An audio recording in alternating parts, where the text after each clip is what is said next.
Bonjour les amis, c'est Maria la poétesse, bon dimanche, bienvenue sur ma chaîne historique, littéraire, et d'histoire. Et oui, je vous fais rire, j'ai un peu la voix enrouée, j'ai attrapé un petit peu froid dans la neige. Je vais vous lire la suite du livre de Victor Hugo, et s'il n'en restait qu'un. J'en suis au chapitre La gloire littéraire. J'aimerais bien que vous mettiez des j'aime, hein.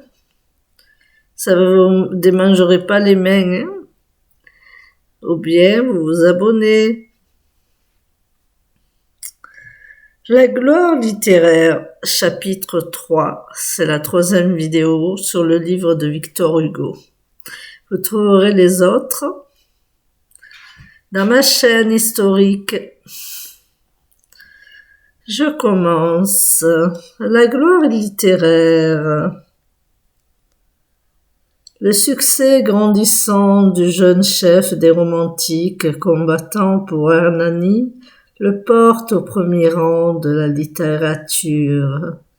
Académicien, puis père de France, Victor Hugo fait dorénavant partie de la bourgeoisie libérale, aisée, influente et proche du pouvoir.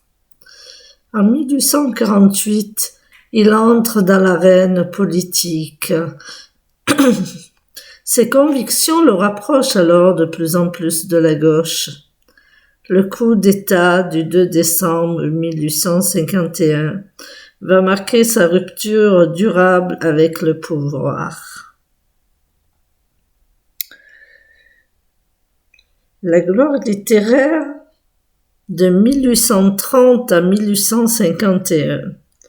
Mon cher, je ne suis pas romantique, mais moi, ironise Victor Hugo, vers 1830-1835, quelques années plus tard, assis sur ses œuvres complètes, un pied sur le théâtre français, l'autre sur l'Académie française, le poète courtisé par ses admirateurs médite. Le 30 septembre 1829, Victor Hugo lit chez lui à un public d'initiés, Hernani, qui vient juste de terminer. Puis, après sa réception, le 5 octobre au Théâtre français, la censure exercée au sein du ministère de l'Intérieur exige des corrections et des suppressions. La bataille d'Hernani. Le soir de la première, le 25 février 1830, Hugo refuse les habituels claqueurs, de goût plutôt classique, préférant recruter chez ses partisans. Ainsi, Théophile Gautier, qui vient de rencontrer grâce à Gérard de Nerval, est enrôlé aux côtés de celui-ci, de Vigny, d'Arago, de Berlioz, de Dumas, de Nanteuil, de Pavie, et de nombreux artistes et hommes de lettres. Chateaubriand est dans la salle. Par le biais de la presse, la censure a orchestré la cabale. Mais derrière leur chef de 28 ans, pour qui le romantisme et le libéralisme en littérature, les jeunes romantiques combattent pour la liberté de l'art et le progrès, avec une hostilité extrême à l'égard du camp classique. La première d'Hernani se révèle un triomphe. Les 36 représentations voient le même déchaînement et enregistrent des recettes exceptionnelles. Les critiques louent les décors de 6 séries, les costumes et les acteurs, mais une partie de la presse, parfois très virulente, attaque l'auteur et son extravagance. Les ultras sont scandalisés. Armand Carrel, dans le National, journal libéral, se déchaîne. Balzac éreinte la pièce. Sainte-Beuve se tait. Hernani ou l'honneur castillan paraît le 9 mars chez Mam. à une forte correction. Plusieurs parodies sont jouées. N.I. ou le danger des Castilles. Oh, Keneni, ou le mirliton fatal, Arnali, ou la contrainte par corps.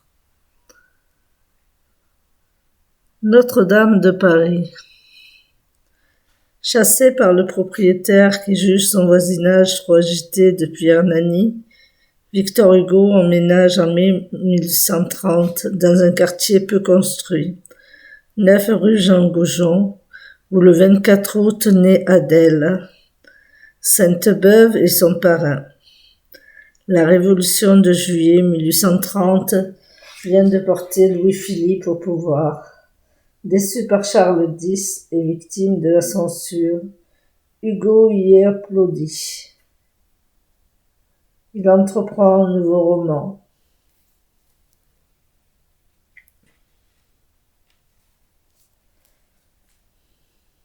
Du Moyen-Âge. L'auteur a grandi à mes yeux de 1000 coudées par ce livre. Il est plus haut que le tour de Notre-Dame. Balzac exprime sa réticence. Je viens de lire Notre-Dame, 2 belles scènes, 3 mots. Le tout invraisemblable, 2 descriptions, la belle et la bête, et un déluge de mauvais goût, une fable sans possibilité, et par-dessus tout un ouvrage ennuyeux, vide, plein de prétentions architecturales. Oui, allez, plaignez-moi, je suis vraiment malheureux. Je ne sais plus où j'en suis avec les 2 êtres que j'aime le plus au monde. Vous êtes un des 2, confie Victor Hugo à Sainte-Beuve, le 7 juillet 1830. Il vit alors une grave crise conjugale. Adèle s'est rapprochée de Sainte-Beuve, le meilleur ami, l'intime de la famille, jusqu'à vivre une véritable passion. L'amitié des 2 hommes en sera brisée. Composé de poèmes écrits à partir de juillet 1828, ô mes lettres d'amour, lorsque l'enfant paraît. Ah, une femme! Ô qui que vous soyez, soleil couchant. Les feuilles d'automne paraissent en novembre 1831. Elles disent le désarroi du poète, sa mélancolie et sa tristesse devant la jeunesse enfuie, les illusions perdues, l'amour et le bonheur envolés.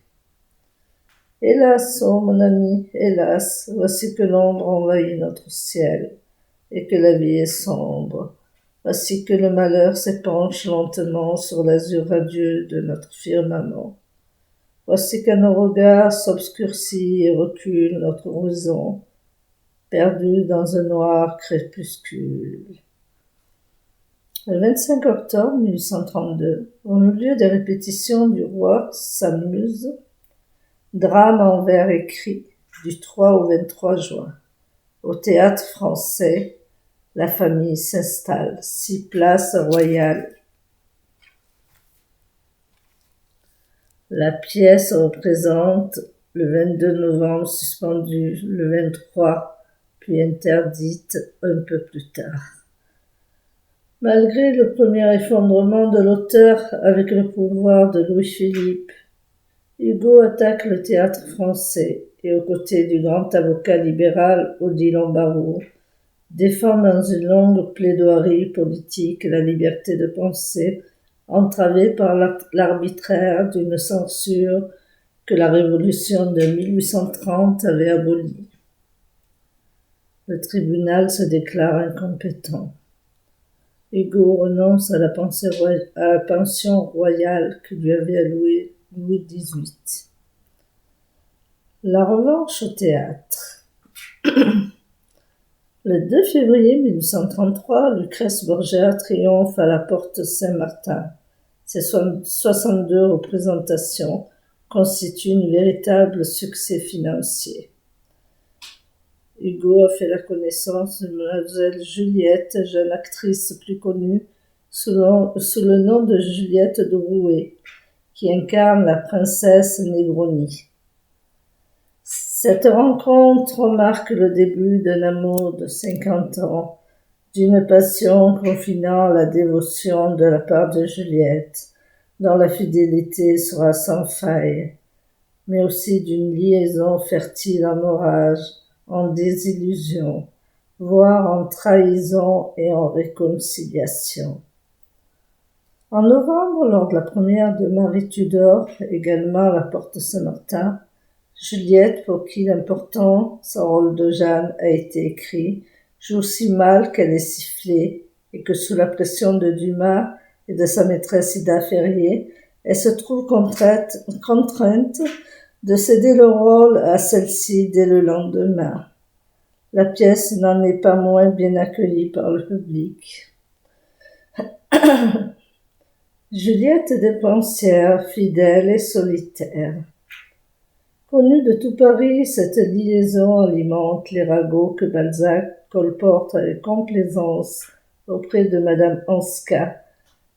Eh bien, lui marier par amour, ayant femme et enfant, s'éprit d'une actrice nommée Juliette, qui, entre autres témoignages de tendresse, lui a envoyé un mémoire de 7000 francs de sa blanchisseuse, et Victor Hugo a été forcé de souscrire des effets pour payer ce billet doux. Les dettes de Juliette sont réelles et fort élevées, et Victor Hugo s'en acquitte. Se rapprochant de la place royale, Juliette s'installe dans le Marais en 1834. Sa vie devient une longue attente, parfois vaine, des visites du poète. Chaque été, un voyage vient rompre sa solitude, à Louviers et Évreux, en juillet 1834. À Brest et sur les bords de la Loire, en août 1834. En Normandie et en Picardie en 1835. En Bretagne et en Normandie en 1836. En Belgique et dans le nord de la France en 1837. En Champagne en 1838, en Alsace, Rhénanie, Suisse et Provence en 1839, sur les bords du Rhin et du Neckar en 1840. De ces périples, Hugo recueille une moisson d'informations qu'il consigne dans les lettres circonstanciées, parfois illustrées, adressées presque quotidiennement à Adèle. Les petits carnets de notes et de comptes journaliers, remplis de croqueries pris sur le vif, utilisés en 1834 et 1835, sont remplacés par des albums aux dessins plus élaborés. Doté d'une énergie confondante, Hugo concilie sa vie familiale et privée avec des multiples activités mondaines, tandis que les publications se succèdent à un rythme soutenu, et le monde sur qui flottent les apparences, et à demi couvert d'une ombre autour de lui. En mars 1834, dans la littérature et philosophie mêlées, il se justifie et dresse un bilan de son évolution politique et littéraire depuis le conservateur littéraire et la muse française. L'étude sur Mirabeau clôt l'ouvrage. Guerre aux démolisseurs. Il dénonce à nouveau le vandalisme en architecture. S'inspirant d'un fait réel survenu en 1832, Hugo plie Claude Gueux, court récit dans lequel il s'élève contre la peine de mort, le régime des prisons, et rend la société responsable des crimes commis.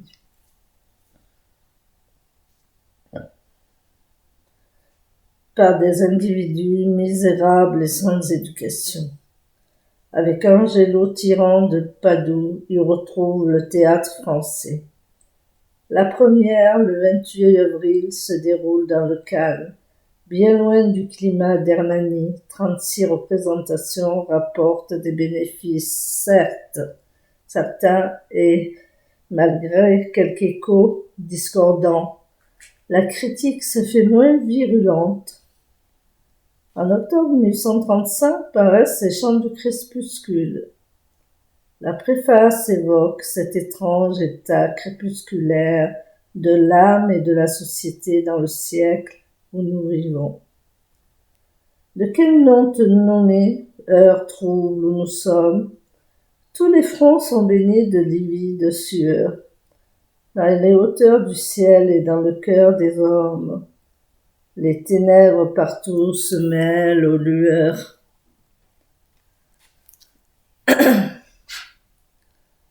C'est l'amour de Juliette, installé non loin de Bièvre en 1834 et 1835, hier la nuit d'été, puisque j'ai mis ma lèvre au bord de la mer.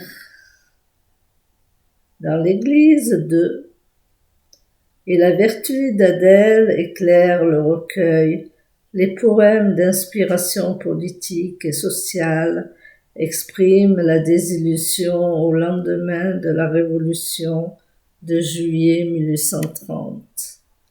Le mythe napoléonien est encore présent. Les voix intérieures. Le doute demeure dans les voix intérieures de Tomoin lyrique paru en juin 1837, quelques jours avant que le poète ne soit promu officier de la Légion d'honneur grâce au duc d'Orléans, fils aîné du roi.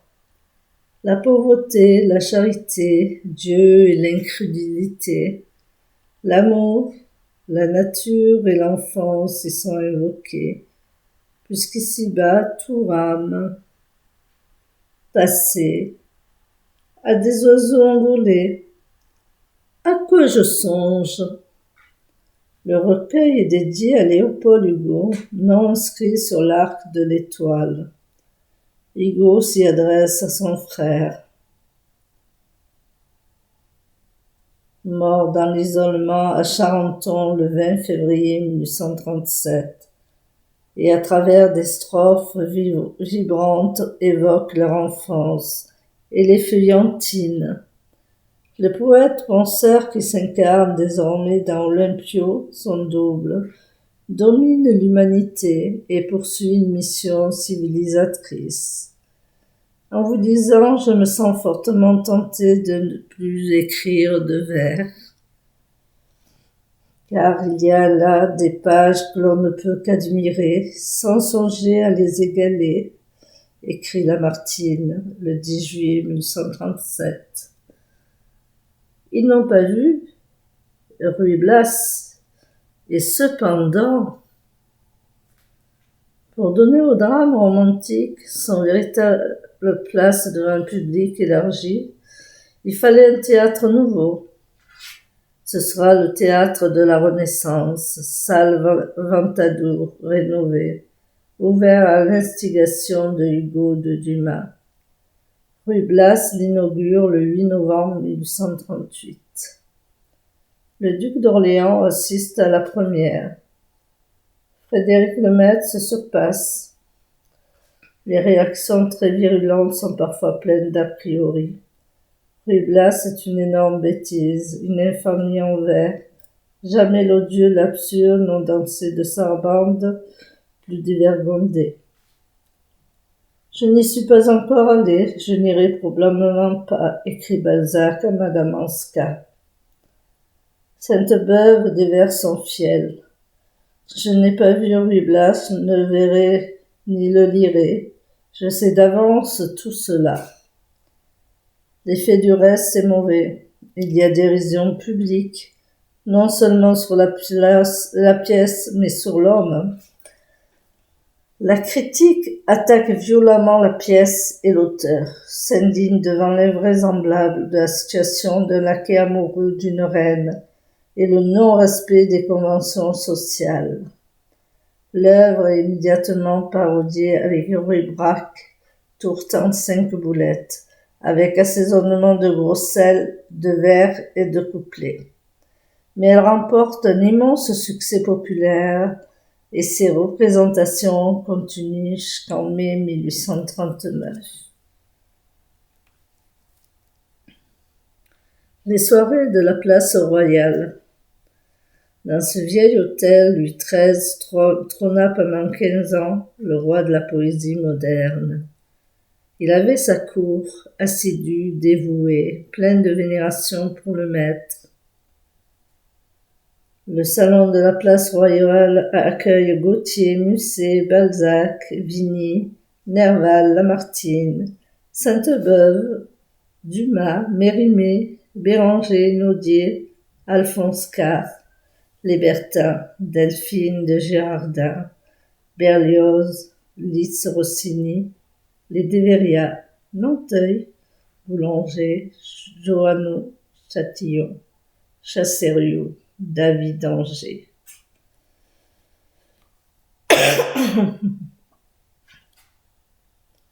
En 1836, Auguste Vacquéry, jeune poète éperdu d'admiration pour Victor Hugo, devient familier de la place royale où il introduit Paul Meurice, son condisciple au collège Charlemagne. Leur attachement ne se démentira jamais. Les enfants grandissent, l'abondance correspond et les écrits des proches font revivre l'intimité du poète, dont l'hospitalité était marquée d'une grande simplicité. Élevé dans un milieu intellectuel et mondain foisonnant, allant au bal et au spectacle, assistant aux pièces de théâtre de son père et faisait parfois fonction de copiste, Léopoldine devient une jeune fille réfléchie. En septembre 1836, sa première communion compte pour un événement familial. Le pouvoir et la grâce. La situation financière de Victor Hugo est considérable, améliorée depuis 1830. Hernani lui apporte une aisance confirmée par les recettes de Lucrèce Borgia et les rééditions de Notre-Dame de Paris. À partir de 1838, avec Ruy Blas et l'exploitation de ses œuvres complètes, le poète entre dans les rangs de la riche bourgeoisie. Sans pour autant se rallier au régime, il s'est rapproché du duc d'Orléans, protecteur des arts, à qui il a dédié un poème des chants du crépuscule. Le 10 juin 1837, lors d'une fête à Versailles, il est présenté à la duchesse d'Orléans. Le 21 janvier 1838, le vicomte et la vicomtesse Hugo donnent une fête place royale à l'honneur du couple princier. Je sais bien que tu auras eu tout Paris chez toi aujourd'hui, mais si tu m'aimais comme je t'aime, tu quitteras tout Paris et le monde entier pour moi, écrit Juliette.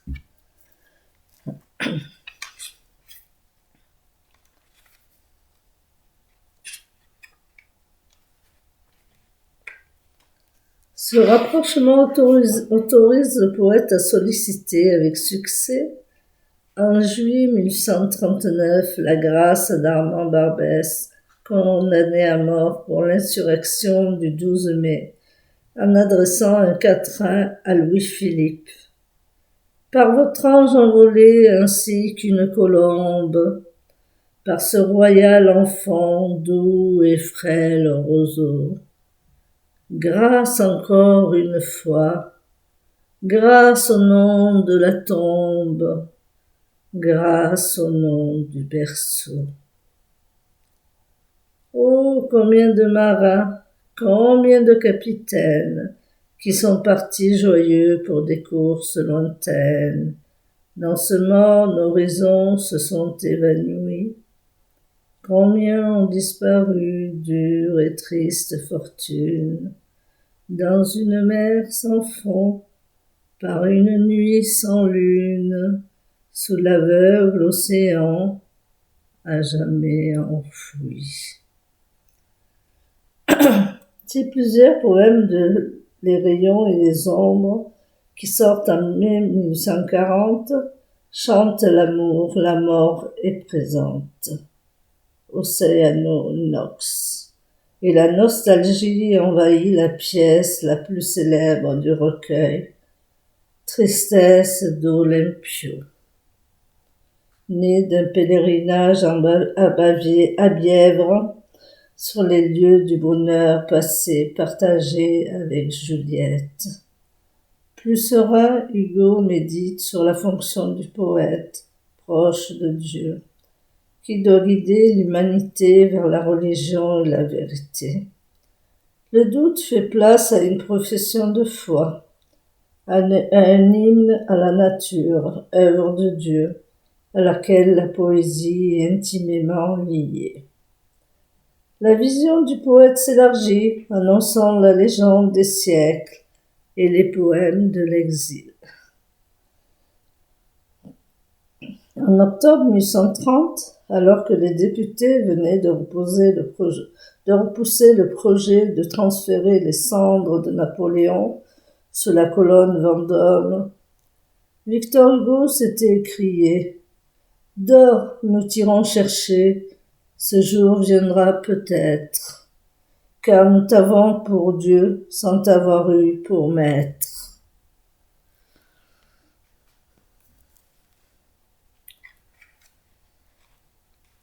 Le 3 juin, son discours de réception s'ouvre par un éloge de Napoléon et adopte les accents d'un discours politique. Ses intentions, certains croient même déceler une ambition ministérielle, s'y profile sans ambiguïté. Fruit d'un voyage fait en septembre-octobre 1840 avec Juliette sur les bords du Rhin et du Nectar le Rhin. Lettre à un ami, paru en janvier 1842. Après avoir complété son manuscrit de lettres écrites en 1838 et 1839, Hugo en a rédigé la longue conclusion politique. Le roi vous fera père, nous ferons ministre. Mais qu'importe tout cela à celui que la nature a fait, Hugo, écrit Lamartine le 1er février 1842. Une édition très augmentée suivra en avril 1845, avec les biographes drames en vers aux allures d'épopée médiévale. Victor Hugo retrouve le théâtre français. Le 7 mars 1843, la première ne remporte qu'un succès mitigé, malgré 33 représentations. Les burgraves sont un échec. Hugo renonce dès lors à la scène. La pièce ne sera pas reprise de son vivant. La trilogie des biographes paraît en mars avec une préface évoquant l'Europe.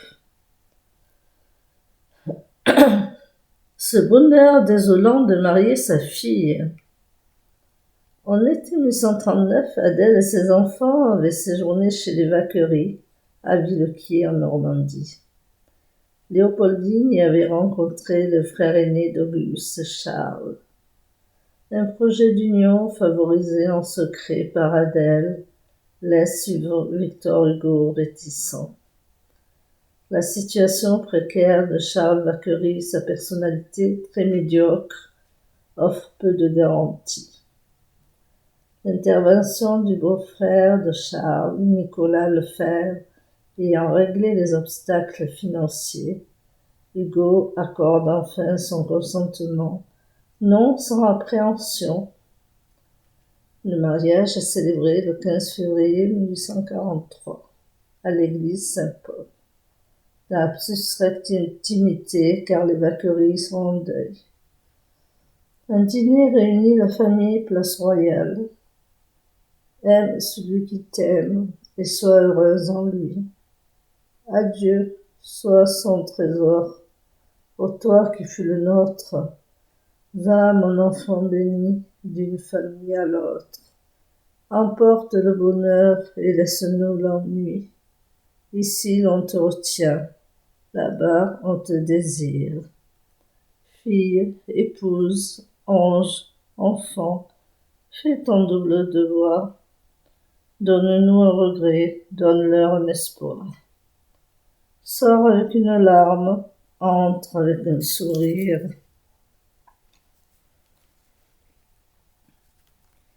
Elle était trop heureuse, oh, je souffre bien.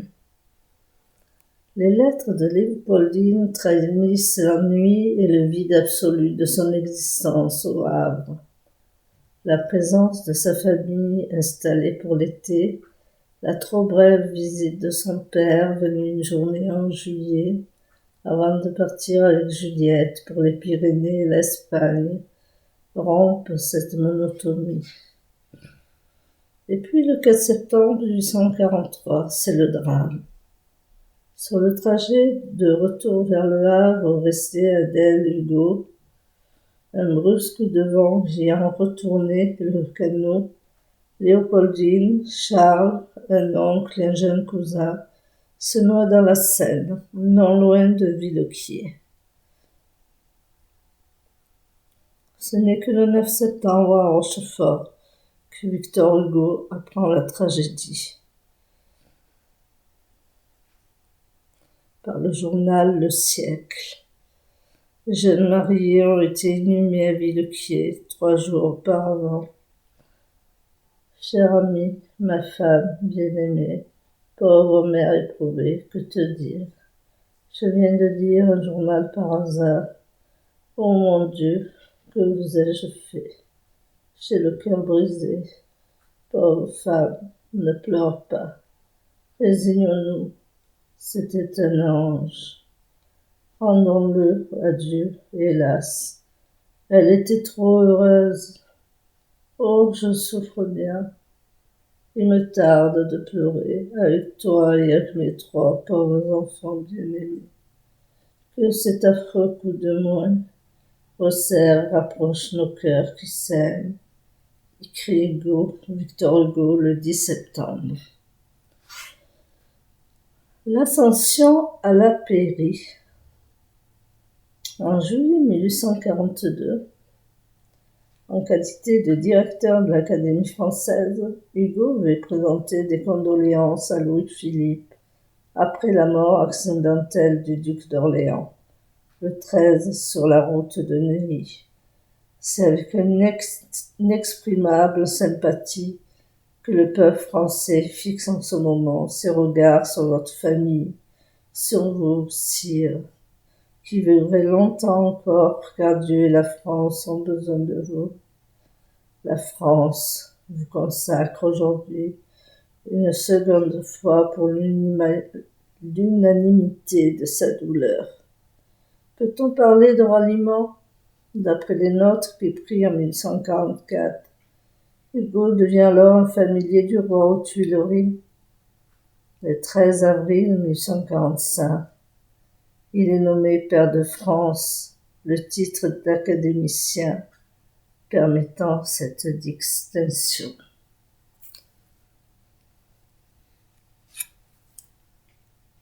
Mais sa dignité est bientôt compromise. Il entretient alors une liaison passionnée avec Léonie Billard d'Honnay, épouse du peintre François Billard, rendu célèbre par un voyage au Spitzberg en 1839, qui lui inspira plusieurs poèmes, publiés beaucoup plus tard. En juillet 1845, les Allemands sont surpris par la police en flagrant délit d'adultère. Sa qualité de père met Victor Hugo à l'abri d'une arrestation. Mais Léonie passe probablement quelque temps dans un couvent, bien que son mari ait retiré sa plainte. Petite et grande misère. L'affaire fait grand bruit, la presse s'empare du scandale, qui oblige le poète à se tenir à l'écart. Vous aurez su l'affaire de Victor Hugo, et l'éclat de cet adultère énorme. On le blâme, on le plaint, on enraille. Moi, je dis tout simplement que c'est lourd et c'est lourdement fait, écrit Sainte-Beuve à des amis. Dans cet isolement, Victor Hugo commence en novembre 1845 un roman intitulé Jean très Jean, puis Les Misères, où il exprime ses préoccupations devant les questions sociales. Juliette copie sans relâche, malgré des interruptions imposées par le travail à la Chambre des pairs. L'avancement de la rédaction permet à la fin 1847 la signature d'un premier contrat d'édition. Les Misérables ne seront pourtant publiés qu'en 1862. En février 1846, Hugo fait ses débuts d'orateur à la Chambre. Durant 2 ans, il s'intéresse à de nombreux sujets, intervenant et prenant des notes abondantes lors des procès de Pierre le Comte et de Joseph Henri, auteurs d'attentats contre le roi. En juin 1847, il se montre favorable au retour en France de la famille Bonaparte exilée. La Révolution de février 1848 l'empêche de prononcer 2 importants discours sur la loi sur les prisons et le travail des enfants. De la Chambre des pairs à la Constituante, le 23 février, après la fusillade du boulevard des Capucins, Paris se couvre de barricades. Le 24, Louis-Philippe abdique en faveur de son petit-fils, le comte de Paris. Fidèle à son serment de père, Hugo tente d'appuyer la régence de la duchesse d'Orléans et harangue en vain la foule place de la Bastille. Le même jour, le gouvernement provisoire proclame la République. Le 25, le poète rend visite à Lamartine, membre du gouvernement provisoire, à l'hôtel de ville, et refuse la mairie de son arrondissement, ainsi qu'un portefeuille ministériel. Témoin attentif de ces jours troublés, et consigne ses observations dans choses vues. Sans être officiellement porté candidat, il remporte 60 000 voix en avril aux élections à la Constituante, première expérience de suffrage universel. Ce succès le décide à se présenter aux élections complémentaires et le 4 juin, il est élu député de Paris. Fin juin, son discours en faveur de la réforme des ateliers nationaux marque ses débuts à l'Assemblée. Lors de l'insurrection qui suit leur suppression, il est l'un des 60 commissaires chargés de rétablir l'ordre chez les manifestants. Son appartement place des Vosges est envahi par les émeutiers. Ces violents épisodes déterminent la famille à quitter définitivement la place des Vosges pour s'installer le 1er juillet 5 rue de l'Isly, puis le 15 octobre 37 rue de la Tour d'Auvergne. Défendre l'ordre contre l'anarchie et la liberté contre l'arbitraire. Hugo multiplie ses interventions en faveur de prisonniers politiques. S'il soutient des conservateurs pour l'élection du président de la République au suffrage universel, il vote avec la gauche pour la liberté de la presse, l'abolition de la peine de mort et contre la censure au théâtre. Il vote contre la nouvelle constitution instituant une assemblée unique et se range dans l'infime minorité qui refuse de reconnaître que le général Cavaignac, chargé de la répression en juin bien méritée de la patrie. En juillet, les 2 fils de Victor Hugo, Charles et François Victor, qui adoptent ce double prénom pour se distinguer de son père, Maurice et Vacquerie, avaient fondé l'événement. Inspiré par Hugo, ce quotidien soutient la candidature de Lamartine à la présidence, puis celle de Louis-Napoléon Bonaparte, qui remporte le scrutin le 10 décembre avec plus de 5400 millions de voix.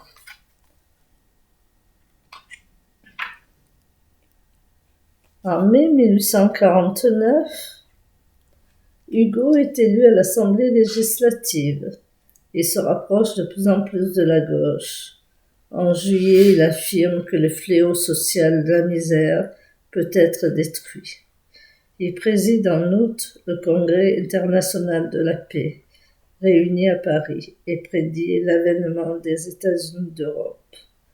En octobre, il dénonce l'expédition de Rome qui prête main forte au pape contre Mazzini. En janvier 1850, dans un discours célèbre sur la liberté de l'enseignement, il s'oppose violemment au projet de loi Fallou, renforçant l'influence du clergé. En mai, il défend néanmoins vigoureusement le suffrage universel contre un projet de loi qui apporte de nombreuses restrictions. En pareille usurpation, cette loi viole, ceci résume tout, ce qui est antérieur et supérieur à la Constitution, la souveraineté de la nation. En juillet, il s'exprime à nouveau pour la liberté d'expression et de la presse. Sur les barricades. Son opposition au prince-président s'affirme. Le 17 juillet 1851, dans un discours enflammé sur la révision de la Constitution au milieu d'un immense tumulte, il a cette apostrophe célèbre. Quoi, après Augustule? Quoi? Parce que nous avons eu Napoléon le Grand, il faut que nous ayons Napoléon le Petit. Le gouvernement s'attaque à l'événement. Malgré la plaidoirie de son père, Charles est condamné en juin à 6 mois de prison pour un article contre la peine de mort, écroué en juillet à la conciergerie. En septembre, un article de François Victor sur le droit d'asile provoque la saisie du journal et la condamnation de l'auteur et de Maurice à 9 mois de prison. L'avènement du peuple qui paraît aussitôt immédiatement saisi et Vacquerie à son tour condamné. Lors du coup d'État, le 2 décembre 1851, Victor Hugo, à la tête du comité de résistance de la gauche, exhorte à la lutte les manifestants des barricades et participe à de nombreuses réunions tenant la police en échec grâce à Juliette, qui lui offre un abri clandestin. Des vers célèbres, souvenirs de la nuit du 4, immortaliseront sa visite. Peu après la fusillade des grands boulevards à la grande mère de l'enfant tué lors de l'assaut, le 11 décembre, il quitte Paris, muni de passeport au nom de l'an 20. Un long exil commence.